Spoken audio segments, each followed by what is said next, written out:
How is it going, guys? And welcome back to Katawa Shojou. And in the last episode, we nearly had another heart attack, which was not good.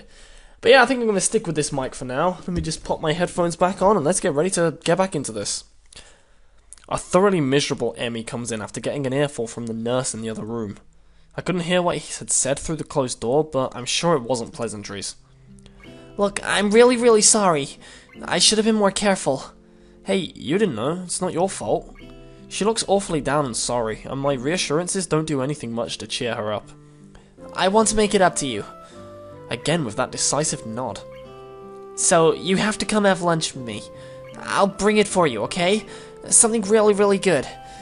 I start with a, you don't have to, but then shut up and just nod when I see her face. Good. We meet on the roof. We? Yep, the weather's nice now, so the roof's a great spot for lunch, you know? I see. You'll come, right? You wouldn't deny me the chance to make it up to you? Of course not. Great, see you there. Aw, that's cute. I don't know. If I have to pick a girl, I genuinely don't know who I'm gonna choose. I don't think I could choose at this point. I really don't know who I would choose. I kinda want to choose her. But I also kinda want to choose Hanako. But I also kinda want to choose Misha and Shizune. Not necessarily Rin, because, I don't know, she's just a bit odd to me. I like voicing her, but I don't like her. Maybe not Lily. I don't know, maybe. Maybe, I'm not too sure. I want the librarian. I stay afloat somewhere between asleep and awake, feeling completely drained. Not only by body, but all of me is limp, and I'm gonna turn that off. Not only my body, but all of me is limp and paralysed, apart from my senses. I swallow with difficulty, and then try to lie as still as I can, which in this state is not a very hard thing to do. The nurse is shuffling around on the other side of the curtains he drew to give me privacy. I can see his shadow shifting about in the sunlight. He has opened the window of his office. It's windy outside. The clean white curtains flutter in the breeze in a heavy, lazy motion like waves. Light sifts through them slowly, half absorbing into the fabric. I close my eyes. The breeze on my face feels like the soft fabric of the curtains. I listen to the sound of my heartbeat for a moment, trying to shut out the sound of the nurse tapping away on his computer and my own heavy breathing. It's steady. Damn it! I'm not even a week and I end up like this again. I really screwed up this time. Should have known better than to play the half-baked sports star in front of a real one. And why did I try to act brave? Like that heart flutter was no big deal, even when it was obvious that it was. It was just a reflex. To push it away. To keep it inside. I didn't want it to happen. I didn't want Emi to see it. Stupid. I have to be more careful, or I'll end up in the hospital again. Or worse. That's my final thought before I give in to the tiredness. Basically, he's trying to pretend that he doesn't have this condition, and he's trying to teach himself that he needs to be. This is really interesting. It's really giving me an insight. Like, how would you guys react if you just found out that your entire life was flipped like this, and you had some massive condition? I have no idea what I'd do. Then again, knowing me, I'd probably use it as a case to try and get sympathy off of people. I'm joking. I don't know. I fell asleep. For how long? What time is it? I'm feeling a little lightheaded and I keep blinking compulsively. Pushing the curtain aside, I squint my eyes against the unfiltered light pouring in from the window. The texture of the canvas feels nothing like the wind did before. The nurse looks up from his work, sitting exactly where he was before. How are you feeling? I can't really tell, so I don't answer anything. I'm feeling kinda groggy from falling asleep at such a weird time. Hopefully I don't look too tired. What time is it? Me, croaking the question to gain some orientation, the nurse looking at his wristwatch before answering. Things seem to happen in slow motion. 10:15. I try to think for a moment what that means, but I'm not really sure. You didn't answer my question, his Al. Oh, fine. Climb down from that bed then, and let's see how you're doing. Don't... I try to do exactly that, only to sway dizzily when I move too fast. The nurse moves to support me by an arm and sighs. Stand up too quickly is what I was going to say. Just sit there. I'll check your pressure to make sure.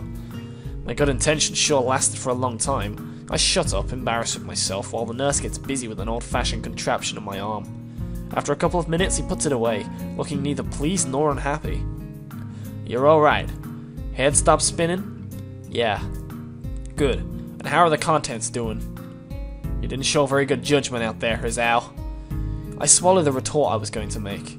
It's what I was thinking myself, but hearing it stated by somebody else makes me want to protest. What he's saying is not pleasant to hear. Doesn't make him any less right, though. No, sir. He nods, still looking as neutral as he was before. It would be easy to be angry at him if he said, "told you so" or something, but he doesn't. I can try and help you with your health, but ultimately, the last call lies with you. Hopefully this little episode will be something that'll remind you of that. Here, a note for your teacher, to avoid an interrogation.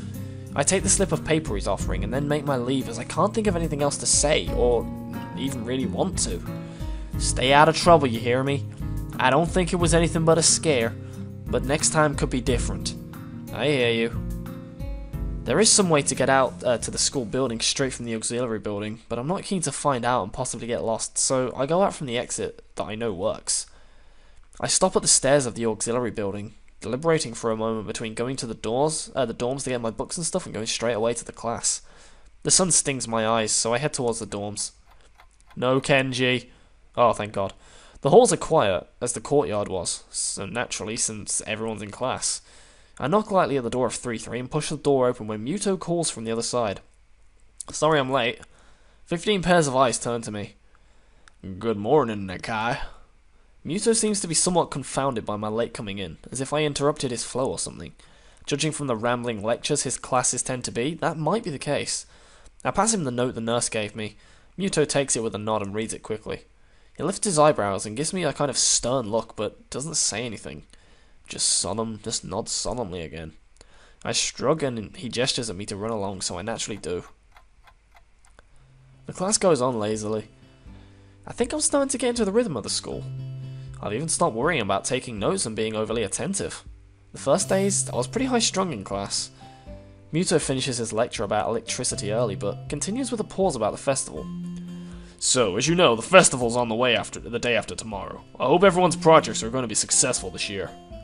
Have a good time, but also, come Sunday, please keep the meaning of this festival in your minds.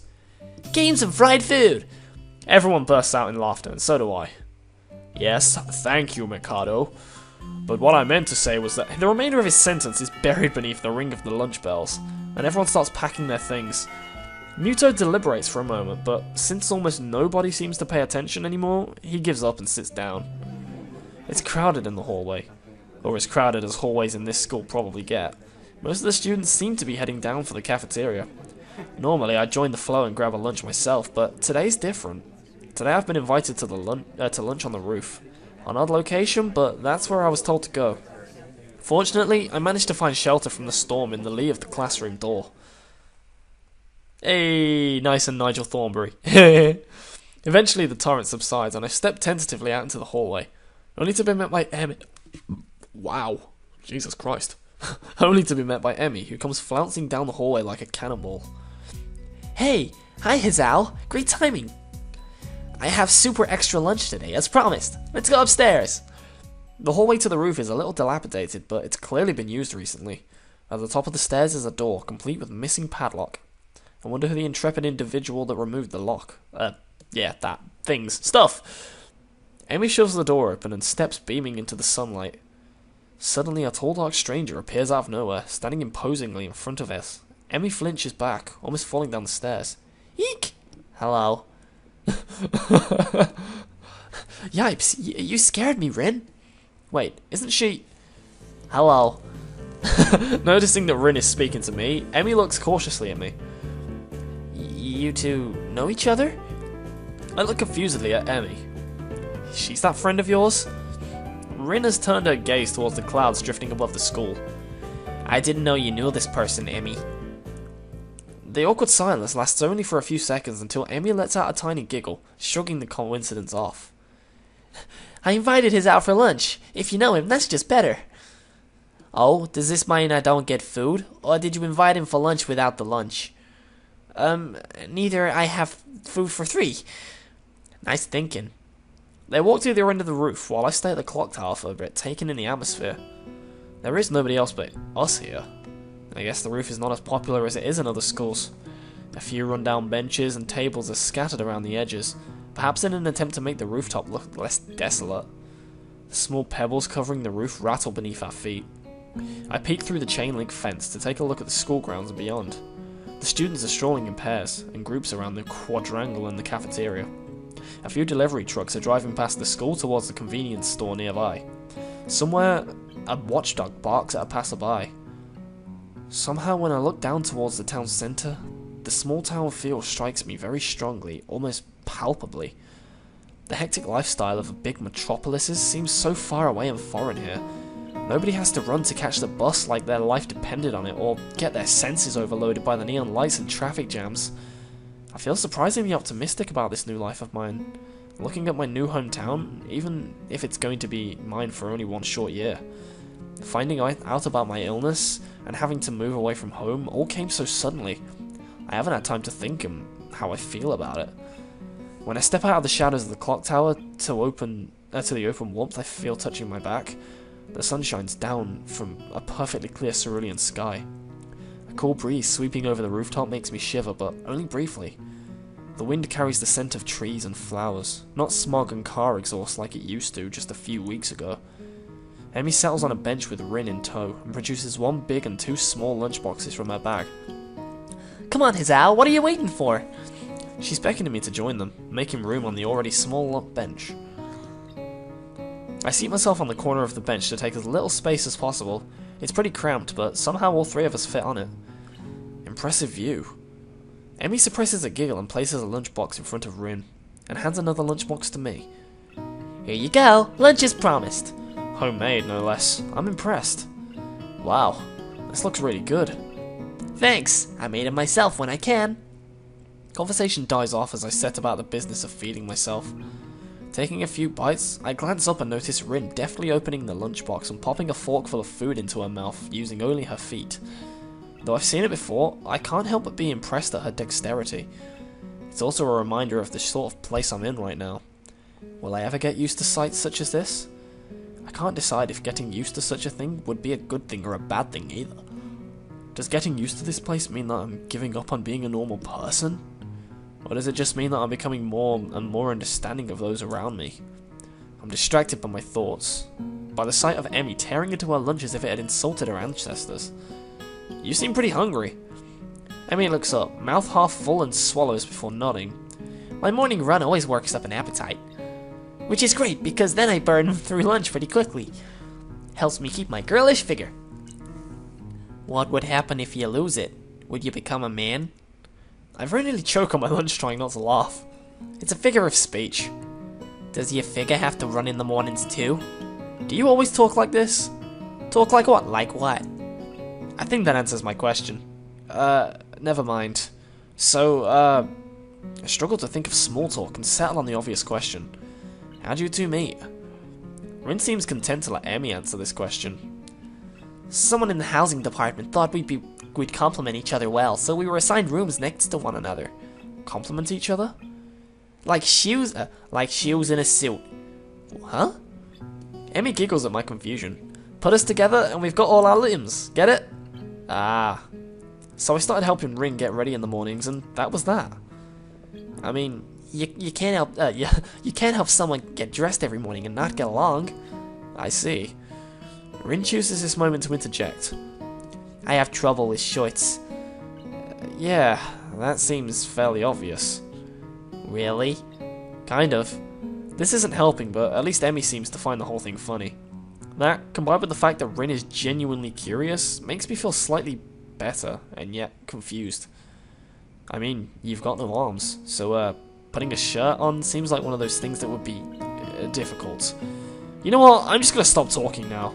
It'll save me a lot of trouble in the long run. Rin nods in what I suspect is meant to be a sage manner. I see. The conversation dies as I turn my attention back to my lunch. It's really quite good. Emi finishes her lunch first and makes a contented noise. Ah, that was good. As she busies herself with cleaning up her lunch, Rin speaks up. I'm thirsty. Oh, I almost forgot about that. Sorry.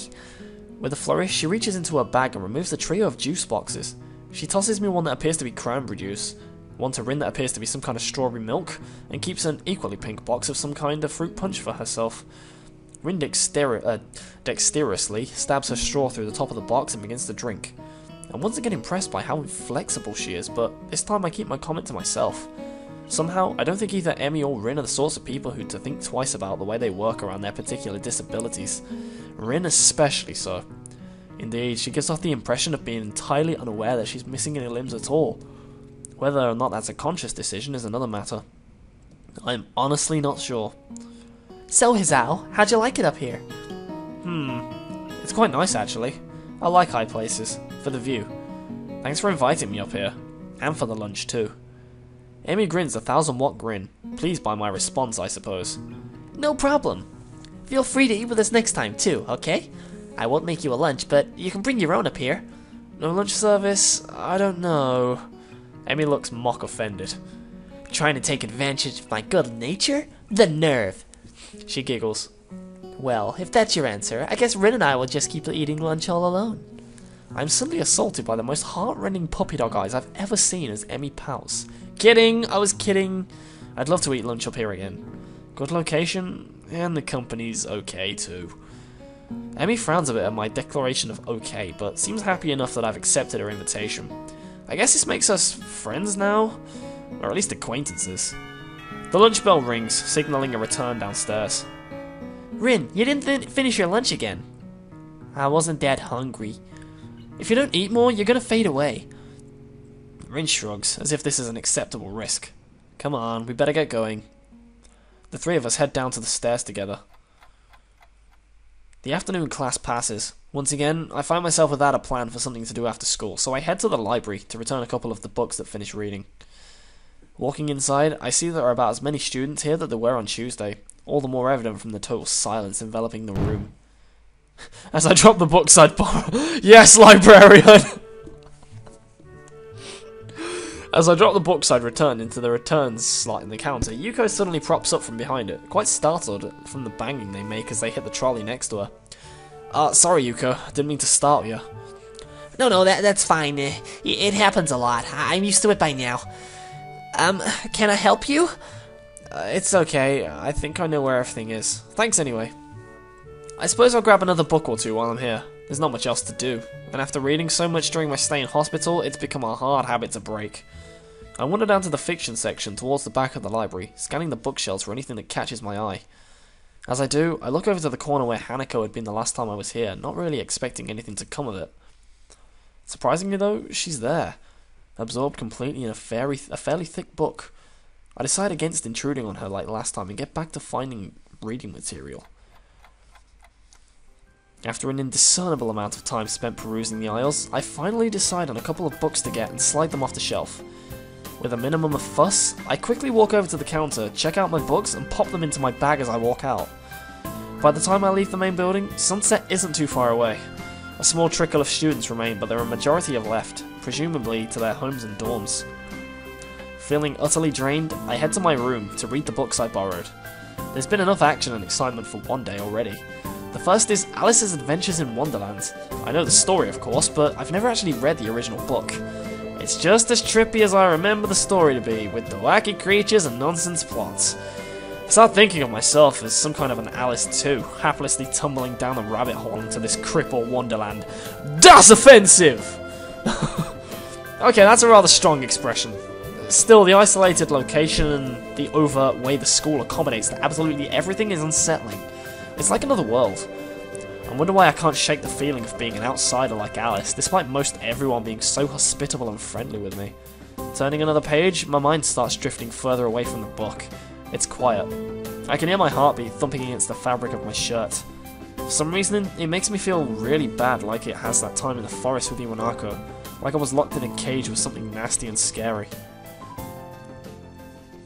Getting dark, mate. I put the book down for a while and stare at the ceiling, taking my time to shake off the feeling. 200 pages later, I fall asleep. Methinks? Yep, methinks that... Oh god!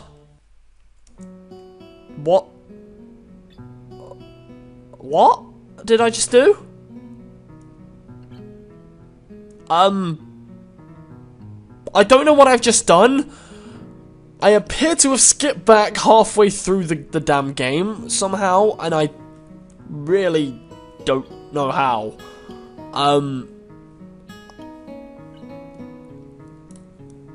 This is a good time for me to end it. Thanks for watching, guys. I hope you've enjoyed this episode as much as I've enjoyed recording it. If you have enjoyed this episode, leave a like, and I will see you guys in the next episode. Thank you very much for watching. Have a great day and a great life, and I'll see you later.